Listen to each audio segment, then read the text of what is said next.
Le directeur annonce alors son intention de demander l'aide de toutes les guildes mondiales pour appréhender Suspect S et les exhorte à le contacter immédiatement en cas de découverte.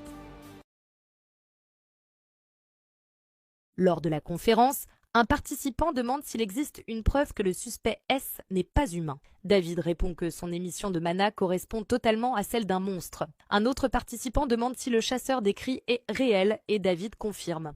Lorsqu'on lui demande pourquoi il n'a pas révélé son identité, il explique que ce chasseur est lié à quelqu'un présent dans la salle, d'où la rétention d'informations. Lorsqu'il demande s'il y a d'autres questions, une main se lève pour suggérer qu'il serait plus utile de révéler son identité afin de faciliter son arrestation. Tous les regards se tournent alors vers Liu Jigang, le chasseur 7 étoiles de Chine, qui interroge sur le lien du monstre avec Sung Jin-woo. Devant l'insistance de Liu Jigang, David révèle que lors de l'interrogatoire, le suspect a affirmé être le père de Sung Jin-woo. Ils poursuivront donc l'enquête en considérant cette possibilité. Liu Jigang demande alors à Jin ce qu'il ferait si le suspect S s'avérait être son père et que les chasseurs le pourchassaient. Jin répond « C'est normal que les chasseurs chassent les monstres. S'il est vraiment un monstre, alors je m'en occuperai personnellement. En revanche, si c'est bien son père, il protégera sa famille, quitte à devenir l'ennemi de tous les chasseurs du monde. » Après la conférence, Adam sort avec Jin et lui demande s'il était sérieux. Jin confirme, Adam sourit nerveusement et dit qu'il n'y a probablement que 2 chasseurs au monde capables de dire une chose pareille. Lorsqu'il demande qui est l'autre, Adam répond qu'il est à l'hôpital en ce moment.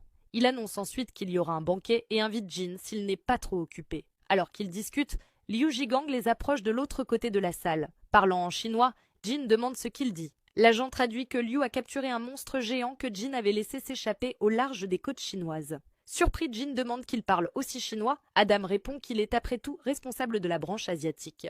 Liu poursuit en disant que le monstre s'est révélé plus fort que prévu et que le combat sur l'eau l'a rendu encore plus difficile. Depuis, il est curieux de rencontrer le chasseur capable d'abattre de tels monstres avec une telle facilité. Tendant la main pour une poignée de main, Liu ajoute qu'il est content que Jin ait remis Thomas à sa place et qu'il n'avait aucun doute sur le fait que Thomas avait tort. À première vue, j'ai pensé qu'il n'était qu'un pauvre gars grincheux, mais il s'avère qu'il est plutôt une personne intéressante, pense Jin. Alors qu'il se serre la main, Liu dit une dernière chose qui déstabilise Adam. S'éloignant d'un air malicieux, Adam traduit « Pour cette raison, il espère que le suspect S ne soit pas un membre de votre famille. »